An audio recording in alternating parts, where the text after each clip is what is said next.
Well, a lot of people are taking on a side gig, a side hustle to bring home some extra cash, but we thought we would try to help you do it the right way. Lawyer, CPA, and author Mark Kohler joins us.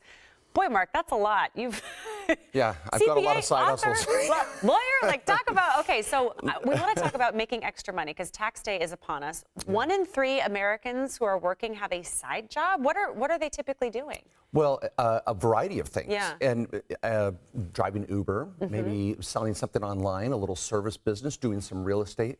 And people are starving for a little extra income to just make ends meet. It's really something that's just grown out of the desire to maybe build a retirement and have some extra income. Is it a good idea to do if you're watching and you're like, wait a minute, I don't have a side gig. Yeah. What are some things that people should be considering? Well, first of all, why don't we wake up every day with a little more happiness? Over 50% of Americans hate their job. They just don't. It's like Department of Labor surveys just show job satisfaction so low. We've got the American dream at our fingertips. Let's do something we love. Let's get passionate about something again. And I know you may not be able to binge watch as much Netflix, people, but it's okay. You know, let's get out and make some money and do something we love. What are some of the potential pitfalls? Well, I think people need to realize that it's going to take a little time, and they've got to be cautious if they're going to be disorganized, you know, with their books. Yeah, you're going to say, "Oh, I'm going to make some money on the side," but then they throw books out the window. Or if they are serving people face to face or kind of a customer service scenario, we've got to look at legal liability, and we want to be cautious. But really, there's so much you can even do online, and just some small things that can make that extra difference in our lives. I know a lot of people do MLMs, the multi-level marketing. Yeah. So what's your take on that? I think that's great. If there's a product that speaks to you and you enjoy it and you don't mind maybe talking to your friends or neighbors or your network, because that's really what it's about, working your network, but that's okay. It's a great gateway drug to get you into business and doing things. And I understand you even have a small business on the side. Voiceover? That's right. Yeah. A little bit of voiceover. That's I think great. I call it Casey LLC. Real creative with it. No, I love it. But if you enjoy it and you can make some extra money on it, why not, right? Yeah. But it gets confused. Like for me, it's confusing. Like I'm not a numbers person. I'm a creative person. And I know a lot of people are creative. And it starts to become this gray area of what do I need to know? What don't I know? When it comes to legal stuff and all of that. Yeah, I'm so glad you brought it up because it's not just legal. It's a little bit of bookkeeping. It's just good business management. We don't learn this in school. We don't learn it even in college unless we really focus on it right. So I really encourage people, one of those risks is to jump into it without education. Really? Yeah, like go in. Yeah, and the type of education you can do is really simple. Just subscribe to Entrepreneur Magazine. Get on their site. There's so many resources. Ryan Shea, the president, does such a great job with this organization.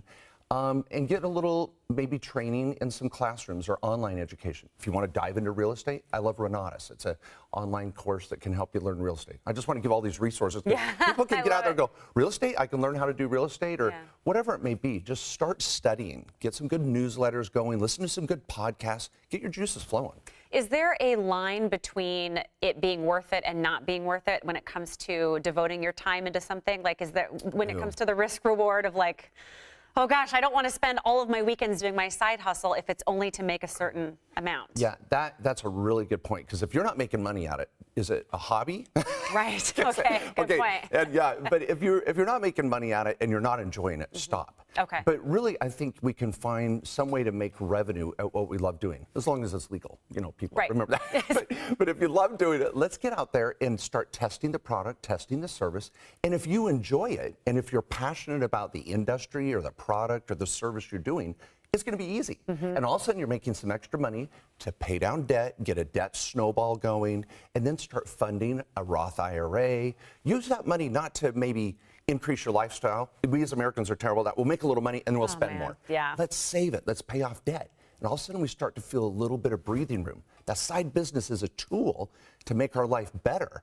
And there's so much opportunity. That sounds like it's a tool to not feel stuck for people who are feeling stuck. Yeah, we have the glass ceiling. Right. So many people have a job where I'm never going to make so much more per hour. Well, how do the rich get richer? They do something on the side, whether it's real estate or a service business. And if you've got some inside knowledge, maybe partner with someone that has, that's a great idea. Yeah, someone that may have the money or the time. Look at your resource and say, you know what, partnerships are not bad. Make sure you document it. Let's not write it on a napkin at Denny's. You know, but partner with someone that could complement your skill set. Yeah. And all of a sudden, it could be lonely, and now you have a team member.